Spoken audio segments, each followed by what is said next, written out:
Over the course of the past 12 months, we've all significantly had to change our lives. And one of the areas that has been most affected has without a doubt been our personal health and fitness. The way we do exercise, the way we do personal training, and has fundamentally changed with gyms being locked down. So it's always interesting what has happened in those last 12 months. And I'm very, very happy and excited to welcome our speaker to this edition of Mobile Talk, Dudás, who is the head of CRM at Runtastic. Edith, thank you so much for taking the time, and it's a pleasure having you here. Thank you, Chris, and thank you for the opportunity, and welcome everyone who is listening our talk today. I was thinking about maybe starting with a little bit of context of what Adidas Runtastic is doing and what I am actually doing. Yes, please tell us what you do, and maybe tell us a little bit about Runtastic for the few people out there who may not have heard of Runtastic before and want to find out what it is and what you guys do. Okay, so Adidas Runtastic is a GPS tracking app out there. We have a running app which specializes in the GPS tracking way of doing fitness. And we have Adidas Training, which is complementary to have strength exercises and having workouts in these days actually at home, but normally you can do it wherever you are and wherever you have your phone with you. We were acquired by Adidas 5 years ago, and we are trying to actually get our experience more and more orchestrated and having one brand towards the users. That's actually our focus point these days. And we welcome actually anyone who would like to do sports, no matter what the level of the given person is. So beginners, athletes, also professionals are more than welcome. Amazing. And can you tell us, Edith, a little bit about what your role within Runtastic is? What do you do as a head of CRM in the company?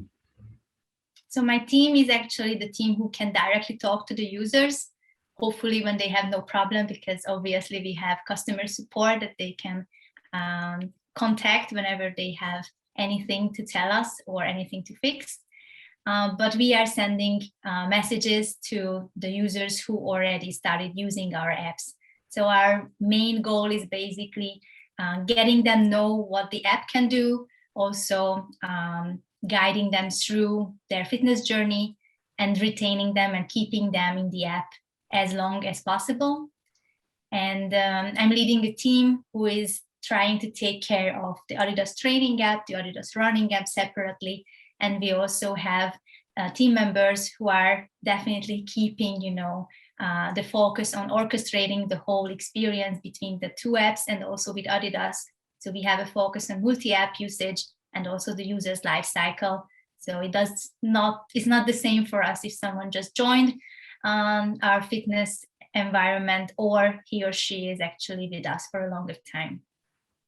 So basically it sounds like you're doing everything after a user has been acquired to try to get them to become a real active user and hopefully maintain them or retain them, I should rather say, for as long as possible, make sure that they're happy, that they know exactly what the main benefit for them as a user is of using that. That sounds like quite a challenge given the size of your user base that you have.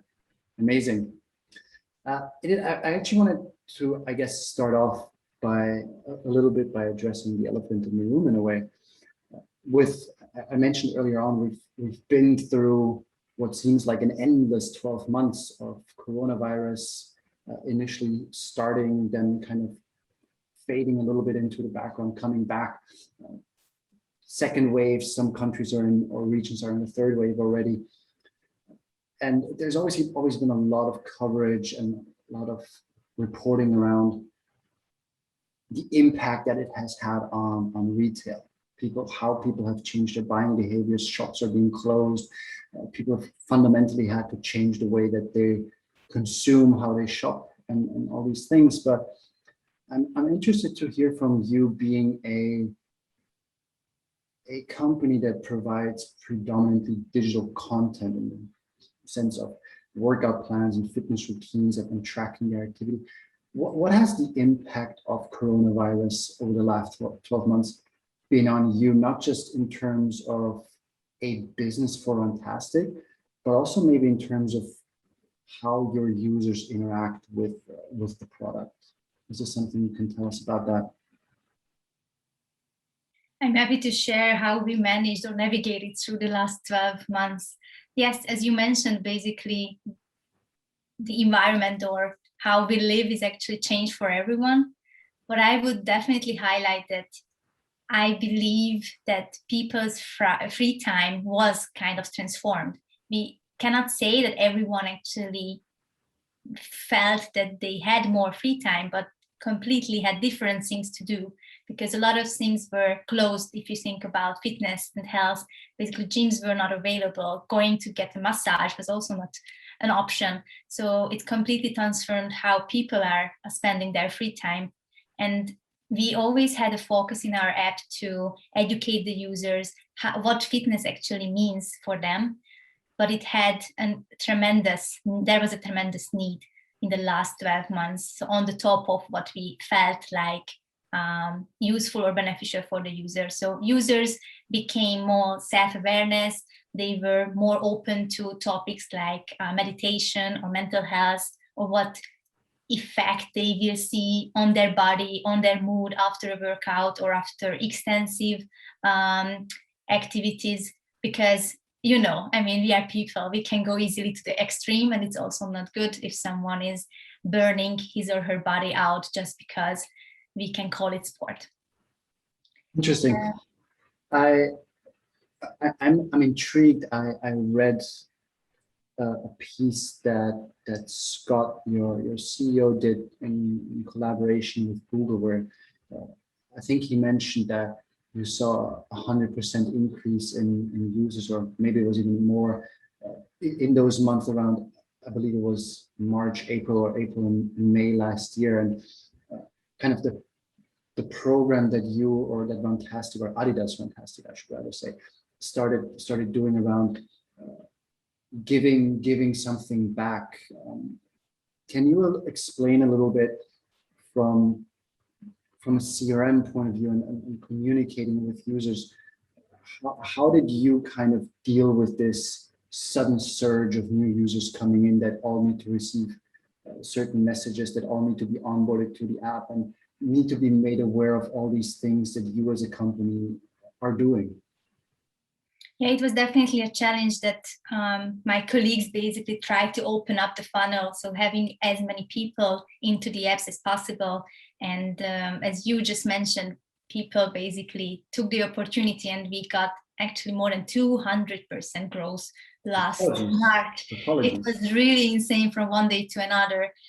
So we needed to completely change our plans and rewrite the campaign plans that we had in mind, because obviously getting new people was really nice, but people were looking for, you know, a cause to actually connect to. So we teamed up with the WHO and started fundraising for the vaccination research. So basically every minute that the user did in the app contributed financially also towards this research.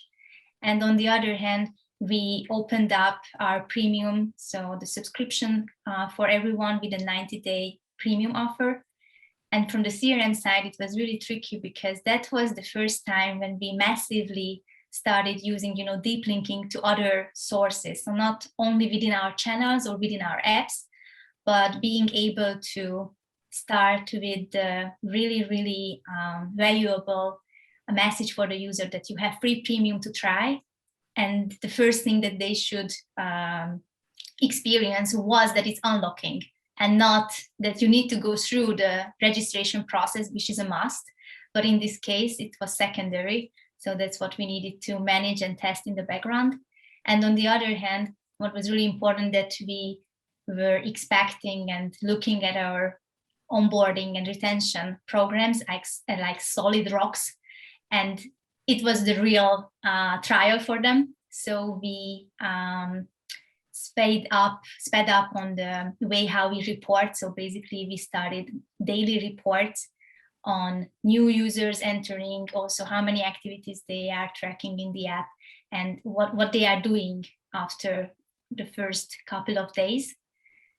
I have to admit that obviously this situation helped us because we need to see the positive side. We got a lot of new users and we hopefully helped people to get out of the first shock of the lockdowns, because we act globally, and to be honest, with different dates, but the whole world started to close down. So it was not just one market or two to concentrate on, but one after the other. So we didn't really have the chance for a trial. We went full speed from the beginning. And I'm really, really thankful for my team members, as also I'm proud of the company, because we did it with a lot of extra and overall time, but it was worth it because everyone had seen that it is a unique opportunity for us. I think it's always a testament when you to the team when you see you kind of always anticipate for these kind of surges to happen, and you plan that you have kind of a strategy how to manage it, but you can never be sure, and you kind of hope the case never comes where you do have to go into that kind of super on point for everything. You need to do this mode. So I think that it's a great testament to the team, and also the tools that you're using, that everything works when you put them under the amount of pressure that you guys did, given the base of customers that you have before that initial 200% increase and after. I'd be curious in the sense you had a very quick turnaround in terms of adapting the way that you set up and ran campaigns. You mentioned you switched to a daily reporting. Can you maybe shed a bit of light on how does it work? How do you come up with what to change? And then how do you execute on it? You have a team. I'm pretty sure you also have other people working with you towards that team. How do you get to a point that allows you to turn around multinational campaigns in I don't know 20 plus different languages across different audiences? How do you turn around a new approach to all these campaigns in such a short period of time? What's something that other people out there could maybe replicate or learn from your experience and expertise there? I have two things in my mind to highlight. One was really the fast decisions, that we got also approval from management about all the ideas that we had. We could get feedback really, really fast. And then obviously we were not staying and waiting for, what to do. But once we got the approval, we could fully get started with the execution. Mm-hmm. And with this respect, we had plans for campaigns in the upcoming weeks and months. And that was also a really good foundation to use the messaging plan, use the communication plan, and also the design sometimes for a different reason. So if you can recall, we have Run for the Ocean. So we already had sustainability topics. So I believe we had something to offer for the user to connect to a higher purpose. So we had these plans in the background, which was easier for us to actually just leverage on those things. And then we could alter it for the different environment and different topic. And on the other hand, a lot of things by experimenting and having ideas on the shelf. So we really put a lot of effort into, innovation, and also talking always about what we can do better or what we can do different. Sometimes we don't have the resources or we cannot prioritize them, but the ideas were already there. So we just needed to, just get the dust off it and take it from the shelf and run it again. That's what it means if you would like to give it a try. And our management was really, really supportive. And they said, let's go full speed on it. Let's see what we can do, because the environment completely changed. So people were also expecting something different, not just the usual stuff that we communicate or generally any other companies are communicating to them. Okay, that makes a lot of sense. Maybe touching on that, how did that work for you as a company, what were the kind of challenges that you overcame in? I would assume you have two offices in Austria. You have one in close to Linz and or just outside of Linz, and the other one in Vienna, probably with team members spread out across from being in a kind of close proximity office environment to something saying, we need to navigate all of these high important challenges on a remote basis. How did that maybe change or impact the way that you worked with your team and teams and other departments that were supporting you in this extremely quick turnover and execution of these adaptive campaigns? As you mentioned, we have more offices. The bigger ones are Vienna and Linz. So we were not completely new to, working not in a remote setup, but with two locations. So already, having, for example, video calls were nothing new for us.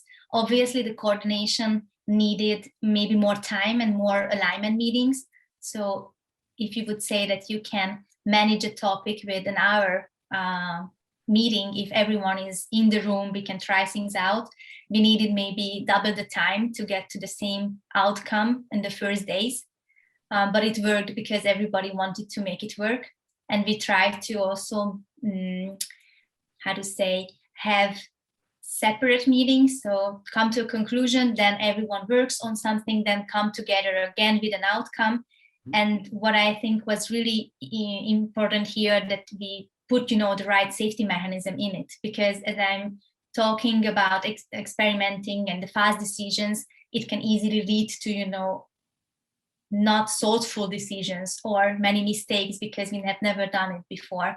So we always had our quality standard that everything needed to be tested before it goes out. And even if it took 2 more hours or 1 more day, we said, okay, let's do it, because there is a lot, a lot of pressure on us and a lot on stake because it's new for everyone. I'd be interested to quickly go back. You mentioned you had ideas on the shelf, if you will, which I guess some were part of an existing marketing plan that you already had defined pre or some pandemic. Maybe you can give us a little bit of insight in terms of how you figure out what to do next. So what's maybe the kind of process that goes into how does Adidas Runtastic experiment? How do you figure out what to do next? I imagine it's I think a lot of people have this idea. It's a small startup style company. It's an app business. Yes, it's owned by Adidas, but it's a very dynamic environment. How do you actually take something and say, you get to the point where you've validated to an extent that you feel comfortable that you actually go out and execute at large scale? Maybe there's something you can share, because I think a lot of people do ask themselves the question, we have an idea and maybe we do have the backing, like you said, you were in a fortunate position of management saying, yes, go ahead and do it. But you also want to make sure that you don't misuse that trust that you get. So how do you actually get to the point of saying, we'll do this, to saying, we feel confident that we'll now open the floodgates and run this at full throttle? It's pretty difficult to answer because I feel that it's in our culture, in a sense, that we have our Donny days for new ideas, which is basically quarterly 2 days that we are spending on working on projects that the employees are coming up with. We usually have a motto or a guideline to somehow put a framework around the ideas, but it's an ongoing process. And it also gives us, the backlog for innovation, because you can work a lot on an idea in a day or 2. So it's already on a level that you can just, as I mentioned, get from the shelf and then start working on it. On the other hand, we as CRM work really closely with product and engineering, because CRM is not only a marketing function. So we have a lot of impact on the app. So we constantly consult what is the volume that the infrastructure can still bear. So that was something that we already took from the very first moment, that even if we experiment with something, we basically split it to batches. So if we had a big batch send out, now we had a bigger audience to talk to, or we expected higher open rates, higher click rates, because people were more interested or had more time. So that's why we basically try to lower the number of volume, or not the volume of the users who are entering to the app, or start, for example, redeeming a premium code. On the other hand, we also consult with Emarsys, what they see on their end, also with the support team, as a kind of limitation, or limitation may be the best word. What is the speed that, for example, a push message campaign can go through? So we already had these rule of thumbs that we could use, and those needed to be only verified. Okay. And on the other hand, what is also important, that we have the strategy, and obviously it's leading you to a direction. And we see that you cannot say that we have the Adidas running or the Adidas training app. People are using fitness apps. They might be using our apps and other apps as well, or also connected to Adidas. So the multi-app environment is something that we always wanted to explore more. So we had ideas, but we never really managed to leverage them or execute them. And this was the first time, so I'm highlighting it because our training app has a smaller audience. And this was the first time that the training app had the lead on the campaign. And basically the running app, which has the bigger user base, were just supporting. So it was a different deep linking structure, different way of how the users actually landed in the apps. Interesting. Do you, I mean, this is just a speculative question, but it's, I'm genuinely interested. Do you, I guess, did you anticipate that the running app would be more in the kind of supporting part of that multi-app constellation? So was it expected? And I think the second question from you, I'm interested, within that kind of scope, how many users do you think actually use both? And was it really a shift that people felt more uncomfortable going outside for a run because of lockdown restrictions and so on and so forth? Or was it really more because, I guess, the actual meaning or the intent, the purpose of why people were using the app was really more about this? It sounds silly, but it's the replacement of the gym. Is there anything that you guys maybe discovered or explored along those lines? Because I think it's highly interesting that you would have the in quotes the smaller app suddenly becoming the bigger app. I would say that we always had in mind that we will try to cross-sell the apps for the users, because we see that they are complementary. What was different this time, that in many countries it was not even allowed to go out for doing sports. So that's why the running app and with the GPS tracking was not attractive anymore for the users, because they could either not do it, or they could long for the experience that, oh, there was time when I could do it. So that's why we shifted the focus definitely for training. And also it was the right timing that we started working with featured workouts, and not just the normal workout routine that we provided for the users. And then we could introduce it to the new users right at the time when they needed it more. So obviously the feature development got accelerated because of the need for it. So since the lockdown started, we also introduced guided workouts, which are more like, that you are guided by an athlete or by a trainer what to do and how to do it. So you are not alone, because I guess people are also losing the opportunity to meet people to do sports together. So at least you had the trainer by your side. let me ask you this, because I think that's one of these key topics that I often find myself discussing. You made a really good point in saying you, for instance, you started having the guided workouts, and and then you kind of referred to, we made people aware of the right features when they should have, or when they needed to be exposed to them. Assuming a large part of that falls into CRM activities, how do you actually go about of saying, we make sure that people see the right content, or they are exposed to the right set of new features when they need to be exposed in kind of the right channel? There's so many different ways, and it can be completely irrelevant if you do it in the wrong channel or at the wrong timing or something like that.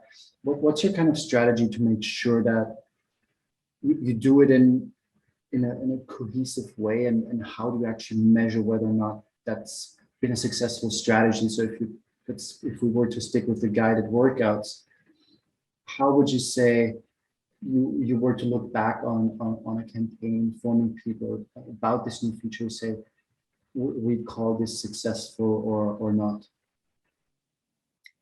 I mean, thank you for asking the $1 million question. So obviously it's not easy. Anytime. Here to or answer.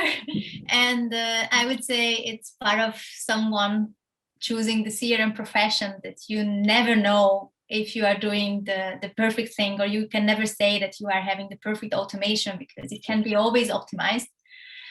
But trying to reduce the complexity, I would say that we put a lot of effort into figuring out what happens after the message was sent. So this is what we are still nagging Emarsys to give us even more help, but I think we are on the right track here.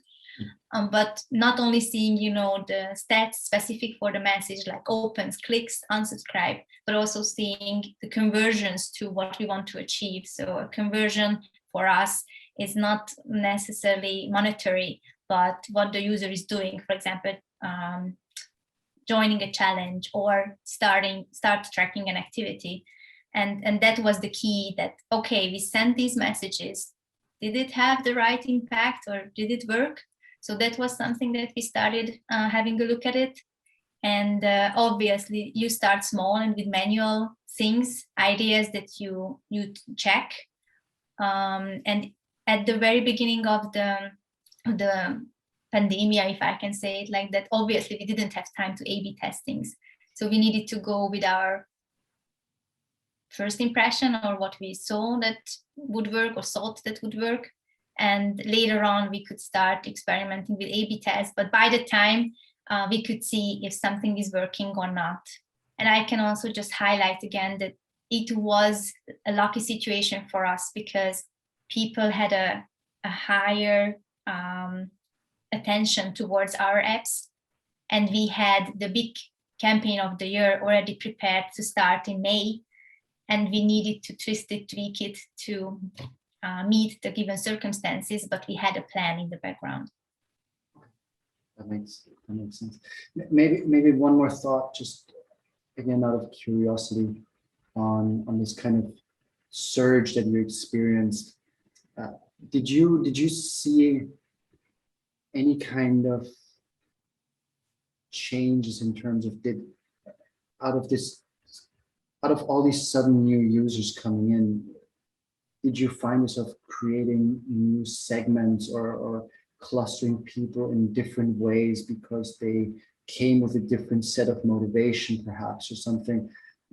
Did it really change anything in terms of how you maybe structured campaigns, or how you segmented people, saying these are people that came because of the pandemic compared to maybe previous people? Do you have some kind of maybe high engaged users, and they were different to sudden high engaging users that came as kind of part of this pandemic surge?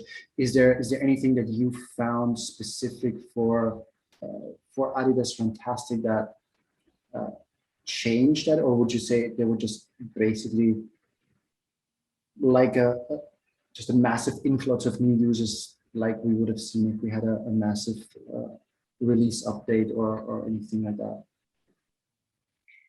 It's tricky because I would say yes and no in a sense. On the one hand, we really focused on opening up the entry of the funnel and keeping the users motivated and entertained, if I can say, in those days with campaigns. So we put our focus on that one, and in a dynamically changing, I would say, hours, because we are talking about things changing hourly, you need to find a focus point. So we had a look at our retention programs as solid rocks and having a look at them, how they perform. We had already in the training app, or Adidas training app, a survey when the user starts, what is actually the reason why he or she wanted to try the app, or what is the focus that he or she has. And this is something that we just started implementing into our journeys. And the COVID situation definitely showed us that this is the way to go. But we still need to work on it, because it's not only having an impact on CRM, but also on other departments. Like, you would completely write different content for those people. You need the data behind to be synced in the background. So it's opening up a lot more questions. So we are still figuring out those, but the COVID times basically showed us that it's worth to do it. Okay. You gave me a cue on another topic that I kind of wanted to touch on, other departments, and a bit of a spoiler. I think the first time I started working with Runtastic was when I was still Runtastic in early 2012. And a lot of times when you think about a business with a mobile first audience, right? And I know Runtastic had a history of actually selling hardware and offering a lot of things on web before kind of this transition where you guys are now. But in a lot of instances, it's growth, and it's all about acquisition. And I would be interested to have a little bit of a chat around what's the kind of dynamic and constellation within the company between your acquisition teams and between your CRM role, because it seems to be there's this barrier between the two, and they're not working maybe as efficiently, at least not all the time, as efficiently as they could or as they should. Because as a user, I don't care from if I'm interacting with, in theory, with somebody on Runtastic sites that's on the acquisition team, and they're responsible for the creatives that I see, or anything, or where I see the creative or the banner or something like that, to the kind of weekly summary email that you send me in terms of how many workouts I've done, and kind of show me my personal leaderboard. Maybe what's the dynamic? How do you see it from a CRM point of view between acquisition and retention CRM? So we started to work closer with product, and actually we always had a growth mindset, but we never had it, in the organization completely with established teams. So I think it's more than 2 years by now that we started to work with cross-functional team also on the marketing side. So we have the CRM team, we have the user acquisition team, but the team members are working in cross-functional teams in the Adidas Running or in the Adidas Training app. So they are actually constantly having alignment and trying to outline the touch points where we need to actually work together. And as you said, basically leading the users through an experience that he or she doesn't really feel that the person basically has touch points with two teams and two team members. Can you maybe give an example, just I guess to help understand what would that look like if you say you would have these cross-functional teams trying to work together on these touch points? I'll give you an example from my personal, from my kind of previous experience, that you would I used to work with clients in the media industry saying, for me, an acquisition event is a 30-day retention rate, which at the time I already found a little bit far-fetched. But a 30-day retention rate as an acquisition goal just seems in days like this very strange. How would you and Runtastic cross-functionally decide what some of these touch points are, or maybe you even figure out together at which point is the KPI of the acquisition team considered finished and it becomes more of the responsibility of CRM? It's a really complex topic. That's why I would say that the cross-functional teams are taking care of setting the right KPIs and actually not only using them, but understanding and creating the understanding for all parties. So for these growth squads that I mentioned, we have product marketing, in mainly having the focus on campaigns and what marketing topics we are having in our communication. We have the user acquisition and the CRM teams involved. And maybe an example that I can share is about the first activity started, because that's a really important event for us and kind of a KPI that all of these teams that I mentioned are having a look at it. So if a user comes from the UA side, obviously they have registration as an event, but they have the first activity started, and our onboarding messaging journey for the given app also has the goal of the first activity started. Okay, that makes sense. How do you then go on to, I guess, or maybe slightly different, how or what considerations do you maybe take from your user acquisition teams into account when it comes to really saying you create CRM programs? Do you, hypothetical example, just to illustrate maybe, would be, does the information flow, or how does it flow if somebody came as an organic install, so without any kind of paid activity being attributed? Do organic users come into a different segment for you on the CRM side, or is that the same thing as somebody that came through a Google search ad or through an Apple App Store ad? Like, how does that impact where somebody ends up as a user on the CRM side of things? As I mentioned, we started experimenting on what touch points we should align on.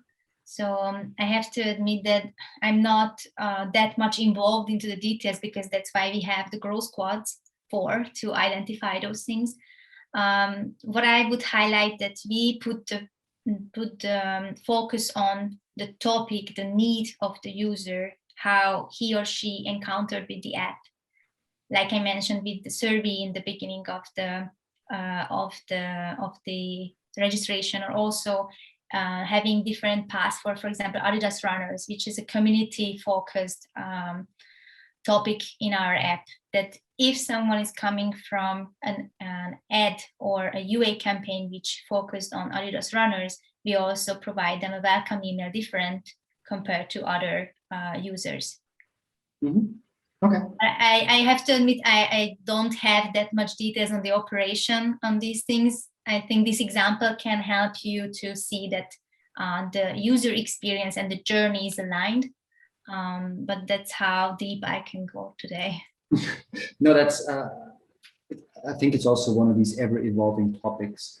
If I think back a few years, you had a very clear-cut line between user acquisition and then everything retention or CRM was probably even handled by a product team at that point, and there wasn't a lot of collaboration happening. So I think the lines are becoming more and more blurry, and there is a bigger understanding that there is a need for closer collaboration. Because again, the user at the end of the day doesn't really care which department that they're belonging to at any given time in the journey at the end of the day. Maybe in terms of, you were talking a little bit about data earlier on. I'd be curious, always data, the more the better. What are kind of things that you are looking for to help you understand your users better in the sense of not just what kind of content do you want to send them within a subscriptions environment. I think you're always limited. You don't have these spontaneous upsell opportunities to say the sweater is back in stock and you'll get 10% off if you buy it today. That doesn't really work to that level in a subscription environment. So when it comes to really figuring out what are the kind of data points that you look at to decide what kind of content A, you want to send to a certain user, and I think B, what would be really interesting, you have so many opportunities in terms of where and how do you actually engage with a customer. You can send them, and some people do still send SMS. You can send them an email. You can send them a push notification. You can send them in-app. You can use all the social channels and whatnot. Maybe you can help me understand a little bit, or help us understand a little bit. How do you view these things? How do you kind of go about of navigating this omni-channel environment to figure out what's best for the Runtastic users?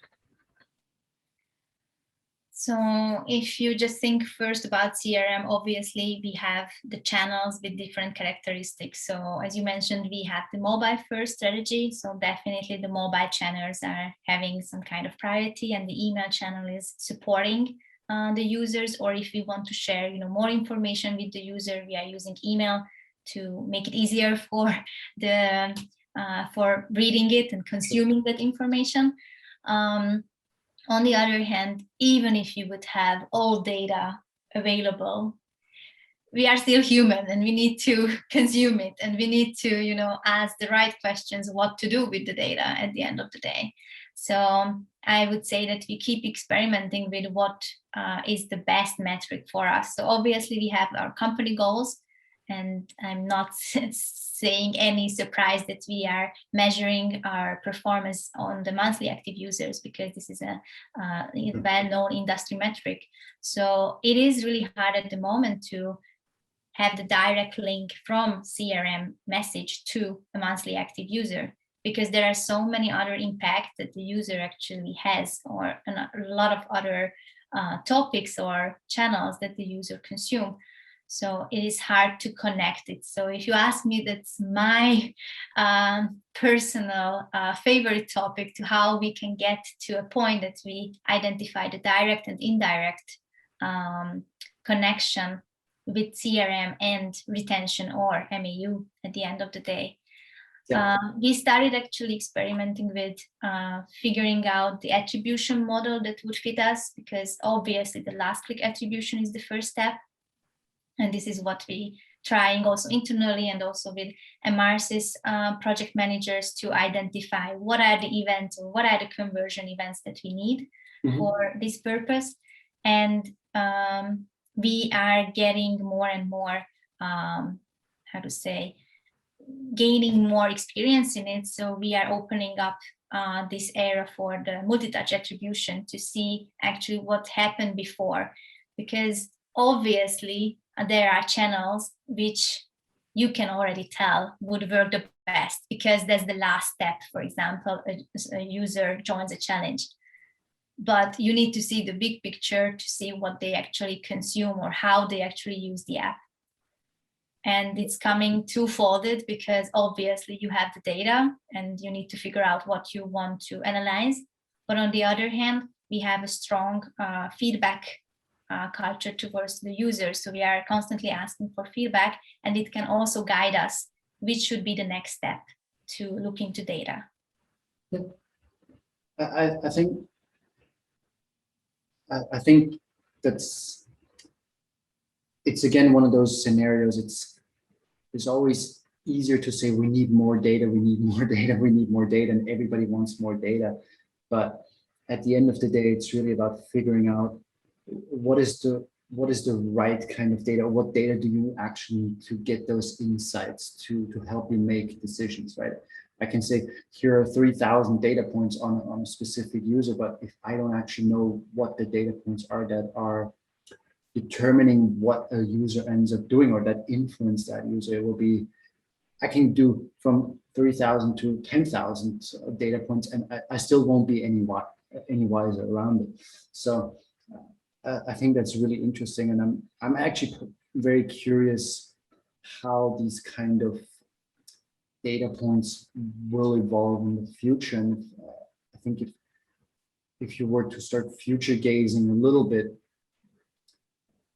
once we are hopefully out of this limbo between lockdowns and going back into lockdowns at some point, there will be new stimulus coming in for people, especially when they're out and about and on their phones. Suddenly we interact with people again. We see maybe offline media, we see billboards, we see other people, we have conversations, and suddenly we're no longer in this kind of almost laboratory kind of environment where we are just on a screen basically all day, and we get input from different sources. And I think it will be interesting to see how, on the one hand, we can register that input or that kind of stimulus, and B, how we can really use technology to say, how can we take the information that somebody has been touched by something and more or less in real time change what they maybe see next. So if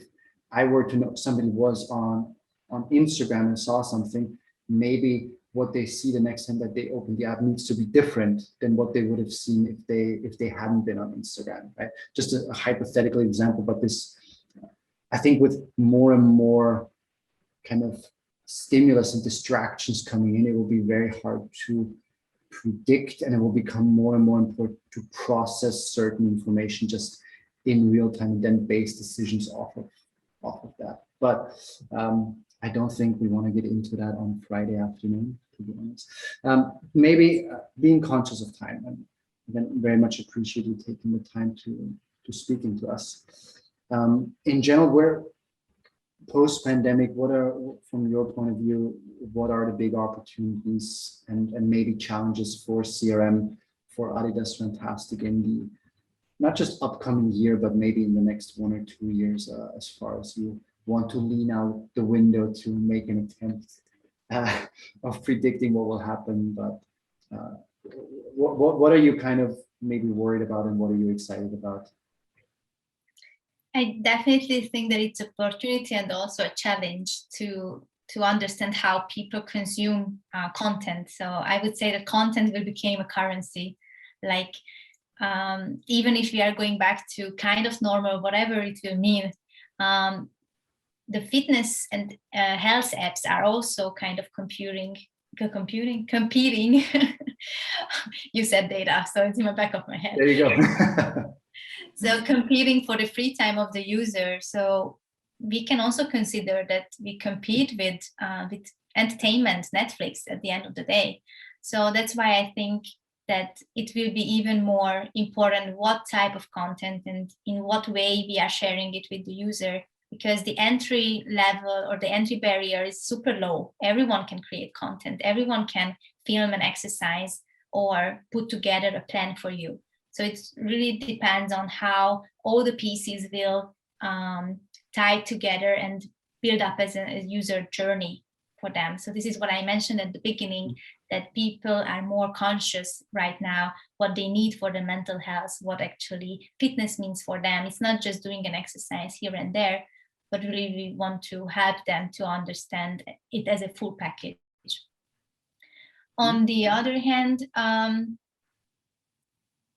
I think that the volume and the frequency management is a big question for me personally, because as you mentioned, there are more data that we can analyze, there are more automations we can set up, we can go real time in certain messages, but what is actually the right mix, and what is too much, what is too less?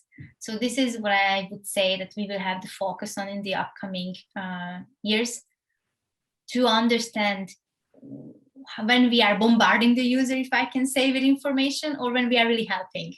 Because at the end of the day, 10 more messages will not add 10x more MAU or will not contribute to the retention that much. So that's what I see as definitely an opportunity.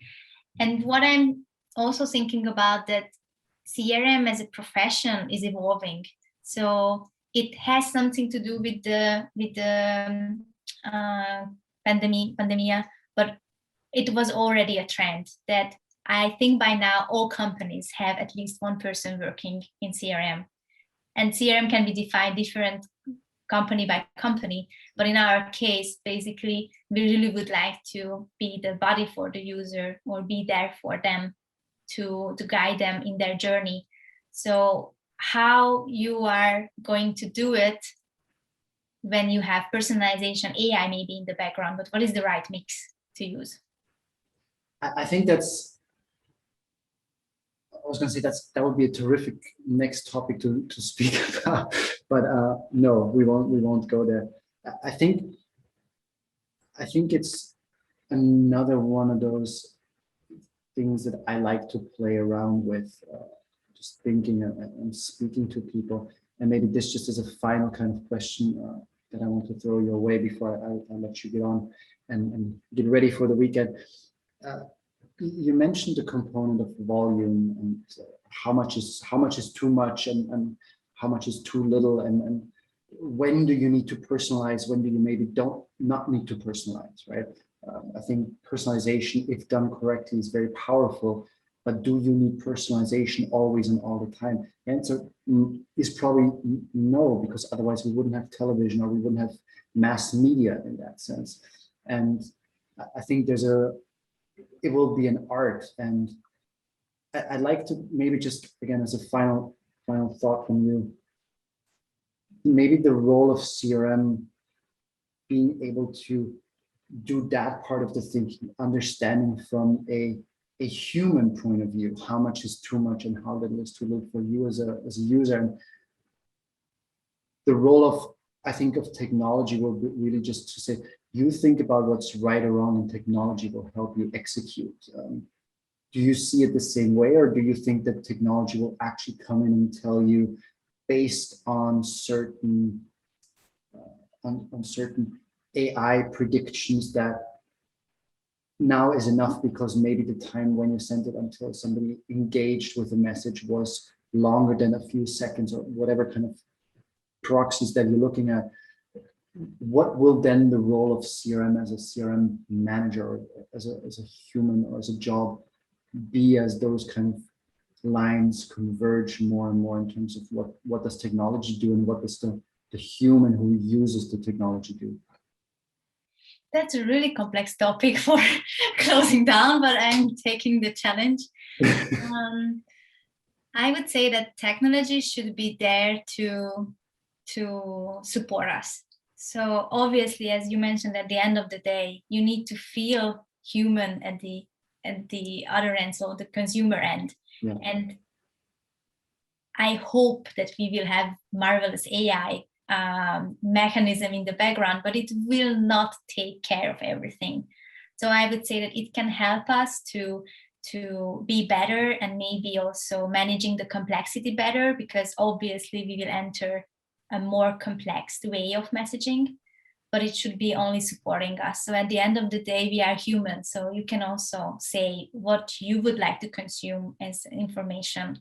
And I usually say that you need to think out of the box. It can sound a bit cheesy, but if that's the easy way to get the machine, tell what we should message the user. But we are humans who are eager to get more information. So we also think that CRM has has a role to educate the user.